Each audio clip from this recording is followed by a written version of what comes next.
आप लोग सब जानते हैं कि आज माननीय इलेक्शन कमीशन ऑफ इंडिया के द्वारा जो चुनाव की घोषणा की गई है, उसके आलोक में जिला स्तर पर हम हैं, यहाँ पे एसपी साहब हैं, तो प्रेस कॉन्फ्रेंस आयोजित की गई है। और हमारे जिला का जो चुनाव है वो प्रथम चरण में होगा।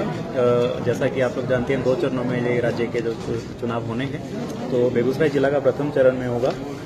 अधिसूचना की जो तिथि है नोटिफिकेशन की 10 अक्टूबर रहेगी और नामांकन लेने की जो अंतिम तिथि है नॉमिनेशन लेने की वो 17 अक्टूबर रहेगी। स्क्रूटनी ऑफ नॉमिनेशन का डेट 18 अक्टूबर है और last date of withdrawal of nomination वो 20 अक्टूबर है। और पोल डे हमारा 6 नवंबर को रहेगा और काउंटिंग 14 नवंबर को रहेगी। हमारे 7 विधानसभा में जो 7 हमारे आरओज हैं रिटर्निंग ऑफिसर, वो नॉमिनेशन की प्रक्रिया विधिवत रूप से अपने टाइम पीरियड के अनुसार स्टार्ट करेंगे।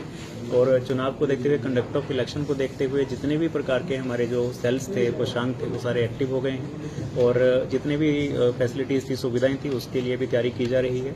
चाहे वो हमारे डिस्पैच सेंटर हों, जो हमारा रिसीविंग सेंटर है, डीसीआरसी जिसको हम लोग बोलते हैं, स्ट्रांग रूम्स हैं, या हमारे चेक पोस्ट हैं, हमारी जो फ्लाइंग स्क्वाड या स्टैटिक जो टीम्स रहती हैं, एमसीसी का जो इम्प्लीमेंटेशन है, सी विजिल का जो क्रियान्वयन है, ये सारी चीज़ें अभी स्टार्ट हो गई हैं। और हमारे जितने भी पदाधिकारी इसमें इन्वॉल्व हैं, चाहे वो सेक्टर ऑफिसर हैं, सेक्टर पुलिस ऑफिसर हैं, जिला स्तर पर हमारे साथ हैं, जहाँ पुलिस पदाधिकारी हैं, सारे लोग हैं।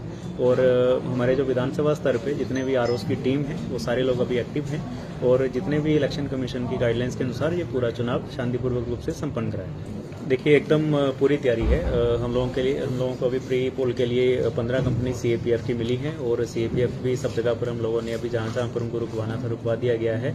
इसके साथ ही हमारे जिला का पुलिस बल भी काफ़ी मात्रा में है और साथ में होमगार्ड्स और हमारे जो टोटल पुलिस जो कांस्टेबल्स की संख्या है वो पर्याप्त मात्रा में अभी है। और हमारे सारे पोलिंग स्टेशन पर क्योंकि वेबकास्टिंग की सुविधा होनी है और सीएपीएफ का डिप्लॉयमेंट भी उसी के अनुरूप होगा, तो उसके लिए हमारे जितने भी थाना हैं, जितने भी हमारे अनुमंडल हैं, जितने हमारे कंसर्न ऑफिसर्स हैं, सबका प्रॉपरली ट्रेनिंग और ब्रीफिंग भी किया गया है। तो विधि व्यवस्था को लेकर हमारे जिला में किसी भी जगह पर कोई समस्या नहीं रहनी चाहिए। संवेदनशील कितने बूथ है सर? उसका संख्या हम लोग अभी आपको शेयर कर देंगे जैसे जैसे फाइनल होगा। हमारा जो वल्नरेबिलिटी का जो पूरा जो मैपिंग है, वो वल्नरेबिलिटी के लिए जो अभी क्योंकि आज ही प्रेस कॉन्फ्रेंस हुई है, तो वो सारा डेटा अभी सेक्टर से और रिटर्निंग ऑफिसर से आना स्टार्ट हो जाएगा और उसी के अनुरूप जो ऑब्जर्वर्स भी क्योंकि आते हैं, तो उसके अनुसार ही हम लोग फाइनली अपना संवेदनशील बूथों का जो सारा वो फाइनल जो डेटा है वो करते हैं। और उसके पश्चात एक चीज़ बहुत इंपॉर्टेंट है, हमारे जिला में अभी इस समय ना ही कोई लेफ्ट विंग या माओइस्ट अफेक्टेड कोई बूथ है, ना ही कोई शैडो जोन में बूथ है जहाँ पे मोबाइल कनेक्टिविटी की समस्या हो, ना ही कोई ऐसा बूथ है जहाँ पे मोटर बोट से या बोट से हम लोगों को पोलिंग पार्टी को लेके जाना पड़े, और ना ही कोई ऐसा एरिया है जो कि एक्सपेंडिचर या खर्चा के हिसाब से सेंसिटिव कॉन्स्टिट्यूंसी में आता हो।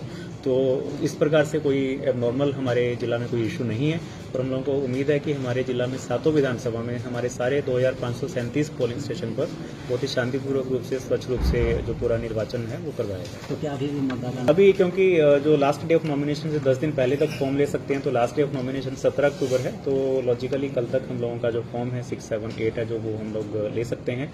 सारी पॉलिटिकल पार्टीज भी क्योंकि यहाँ पर उपस्थित थी, तो उनको भी इसके लिए पहले भी सूचित किया गया था जब फाइनल रोल हम लोगों ने पब्लिश किया था। तो लेकिन हमारे पास अभी जो फॉर्म्स की जो संख्या है जो आ रहे हैं वो काफ़ी कम मात्रा में आ रहे हैं, क्योंकि लगभग सारा काम एसआईआर में और अभी ड्राफ्ट रोल और फाइनल रोल के बीच में पूरा हो गया है। बहुत ही संख्या में, बहुत काफ़ी मात्रा में हम लोगों को फॉर्म्स प्राप्त हुए हैं और उसका हम लोगों ने डिस्पोजल भी कर दिया है। तो ओवरऑल हमारे लिए रोल को लेकर कोई मेजर इशू इस समय नहीं है। जान रहे हैं कि एमसीसी इफेक्ट आ चुका है। मॉडल आदर्श आचार संहिता नियमानुसार, कानूनानुसार जो भी प्रावधान है उनका पूरी तरह से पालन कराया जाएगा। पुलिस प्रशासन, जिला प्रशासन भी इसमें कार्रवाई कर रहा है। पर्याप्त मात्रा में सिक्योरिटी फोर्सेस और जिला पुलिस बल उपलब्ध है और जो भी नियम कानून का पूरी तरह से अनुपालन कराया जाएगा।